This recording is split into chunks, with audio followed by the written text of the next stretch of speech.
कि पाकिस्तानी फौज का जवाबी वार, भारत की 6 महार बटालियन हेडक्वार्टर्स तबाह कर दी। आपको अपडेट करें, जराए का ऐसा बताना है कि पाकिस्तानी फौज ने जवाबी वार किया है।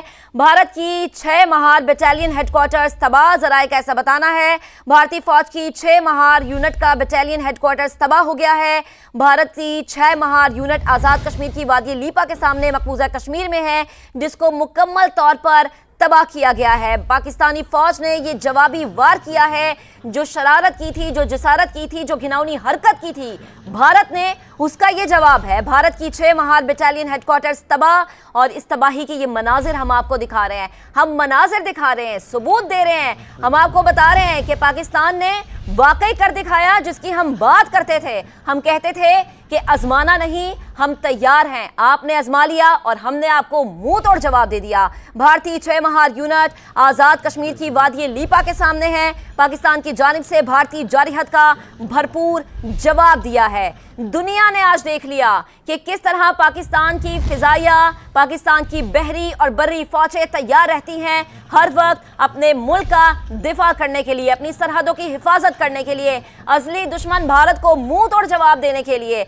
भारत बहुत दिनों से कह रहा था कि कुछ कर देगा। क्या किया आपने भाई? आपने ये किया कि आपने मुंह की खा ली। आपने ये किया कि अपने लोगों का खून बहा लिया। आपने ये किया कि आपने पॉलिटिकल माइलेज हासिल करने के लिए अपने ही लोगों को के जनाजों को उठा लिया। इसी पर बात करेंगे। हमारी नुमाइंदा सुमेरा खान हमें ज्वाइन कर चुके हैं। सुमेरा, पाकिस्तानी फौज की जानिब से जवाबी वार किया गया, क्या डिटेल्स हैं आपके पास इस हवाले से?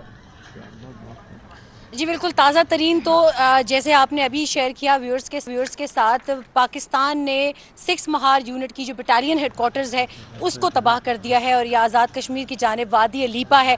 और वादी लीपा वही है जब हम अभी परसों के रोज़ जब हम लाइन ऑफ कंट्रोल की जानिब गए और हमने बेला नूर शाह और पीर चनासी का विज़िट किया, जिसके मुतालिक मुबैना तौर पर भारत हिंदुस्तान मन घड़त फर्जी कहानियाँ फैला रहा था कि यहाँ पर दहशत गर्दों के कैंप्स हैं। और हमने उसी जगह से खड़े होकर न सिर्फ हमने बल्कि गैर मुल्की मीडिया ने भी तमाम तरह हकीकत दिखाई। ये उसी जगह के ऑपोजिट एक्सिस में 45 से 50 किलोमीटर का इलाका बनता है जो कि ऑपोजिट इलीगली ऑक्यूपाइड कश्मीर के अंदर है। और उसी जगह पे 6 महार यूनिट का बटालियन हेडक्वार्टर्स तबाह किया गया है। अगर आप मिलिट्री की तमाम तरह हायरार्की में देखें तो सबसे ऊपर कोर के बाद ब्रिगेड के बाद बटालियन और बटालियन के बाद यूनिट्स एंड कंपनीज होती हैं। तो आप खुद अंदाज़ा लगा लें कि इस वक्त जो है वो सिलसिला रुक नहीं रहा, थम नहीं रहा। पाकिस्तान ने ब्रिगेड हेडक्वार्टर से शुरू करके पोस्टों तक तमाम तर उनकी इंस्टॉलेशंस पे हमला करके ये बता दिया है कि तुम्हारा कुछ भी हमसे पोशीदा नहीं है। आपके तमाम तर टारगेट्स हमारी नज़र में हैं। गो के आज़ाद कश्मीर और मकबूजा कश्मीर की अगर आप लोकेशन देखिए, स्ट्रेटिजिकली और जोग्राफिकली आप इसको देखिए, क्योंकि हम विज़िट करते रहते हैं लाइन ऑफ कंट्रोल का, तो भारत की अक्सर पोस्टें जो हैं वो ऑल्टीट्यूड पे हाइट पर हैं, जबकि पाकिस्तान की पोस्ट जो है वो ग्राउंड लेवल पर हैं। मगर उसके बावजूद ये अल्लाह ताला की मदद है पाकिस्तान की आर्म फोर्सेस के साथ भी कि उनको बर्तरी हासिल है इस वक्त। और यही वजह है कि आखिरी खबरें आने तक हमने देखा कि 6 महार यूनिट का एक इंतहाई अहम स्ट्रेटिजिकली इंपॉर्टेंट, क्योंकि उस एरिया को अगर स्टडी करें तो आपको खुद अंदाज़ा होगा कि 6 महार यूनिट उनकी कितनी इंपॉर्टेंट लोकेशन के ऊपर तैनात है। उसका बटालियन हेडक्वार्टर उड़ गया है। सिर्फ पोस्ट की मैं बात नहीं कर रही, बटालियन हेडक्वार्टर्स की बात कर रही हूँ, जिसके अंडर बहुत सारी पोस्ट्स आती हैं और बहुत सारी हाई ऑल्टीट्यूड रिजेस आती हैं। तो यहाँ से आप अंदाज़ा लगाइए कि इस वक्त पाकिस्तान का किस कदर अपर हैंड है। और सिर्फ ग्राउंड फोर्सेस नहीं, इस वक्त पाकिस्तान की एयरफोर्स भी ताक कर निशाने जो है वो ले रही है। इस वक्त आपकी एयरफोर्स के तमाम अहम जहाज़ जो हैं वो स्क्रैम्बल्ड हैं हवा में और किसी भी मैली नज़र को सबोताज करने की सलाहियत रखते हैं। ठीक है, अच्छा सुमेरा, ये बताएगा हमें कि इस तरह की मजीद चेक पोस्टों की तबाही की खबरें हम सुन पाएंगे आगे अभी आने वाले वक्त में, क्योंकि वज़ीर दिफा ख्वाजा आसिफ कहते हैं कि अभी अच्छी और बड़ी खबरें आने वाली हैं। दूसरा मैं ये चाह रही हूँ कि जिन नाज़रीन ने हमें अभी ज्वाइन किया उनकी आसानी के लिए बताइएगा कि सफ़ेद झंडा LOC पे लहराया गया, इसका मकसद क्या है, इसका मतलब क्या है? हमें तो पता है कि दुश्मन ने शिकस्त तस्लीम कर ली, लेकिन जिन नाज़रीन ने हमें अभी ज्वाइन किया उनकी आसानी के लिए प्लीज़ हमें बताइएगा।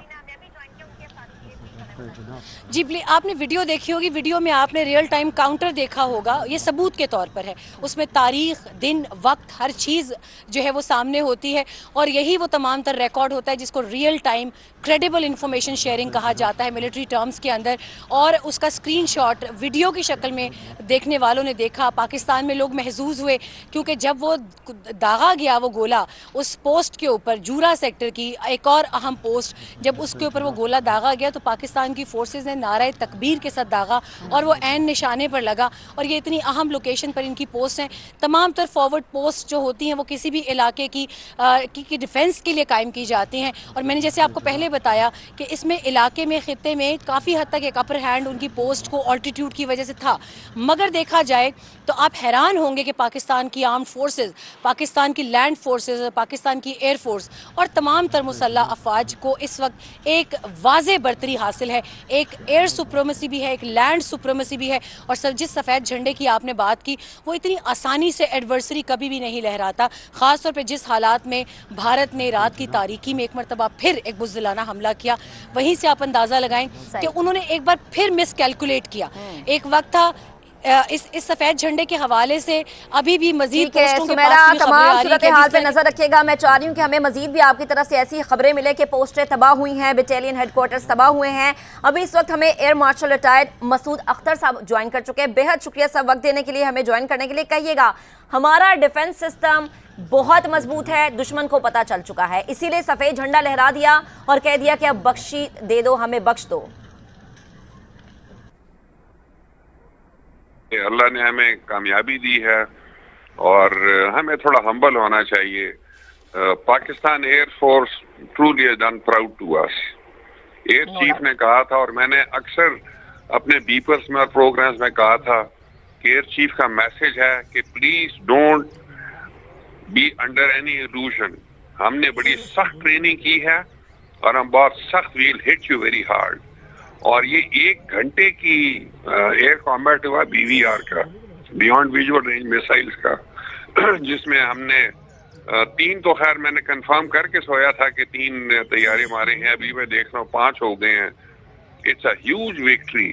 और उसके बाद जो आर्मी कर रही है, it's a big victory, huge victory. तो अल्लाह ताला का शुक्र अदा करना चाहिए। पाकिस्तान की आर्म्ड फोर्सेस, उन्होंने बहुत अच्छा किया है। अल्लाह करे कि मोदी हुकूमत के होश ठिकाने हों। अल्लाह करे कि वो एक बायलैटरल डायलॉग करें ताकि ये मसाइल हल करें। और लेकिन अब इंडियन चैनल जो इतना शोर कर रही थी, अब वो दे आर रादर क्वाइट। लेकिन हमें अपनी आंखें और अपने कान खुले रखने चाहिए, अपना दिमाग भी खुला रखना चाहिए फॉर ऑप्शंस कि अब हमें क्या करना है। बट अल्लाह का बड़ा शुक्र है कि पाकिस्तानी मिलिट्री ने they have done us proud absolutely. अच्छा मसूद साहब, जिस तरह मोदी ने कहा था 2019 में राफेल होता तो पता नहीं क्या हो जाता, सिचुएशन मुख्तलिफ होती, लेकिन ये 3 राफेल भी आज पाक फिजाइया ने माशाल्लाह से तबाह बर्बाद कर दिए हैं। तो क्या कहेंगे, हम हर तरह से मुकाबला करने के लिए तैयार है हमारी फिजाइया? मैं once again very humbly yes. और एयर चीफ ने, मेरी बात हुई थी इस कॉम्बैट से पहले, कोई हफ्ता पहले,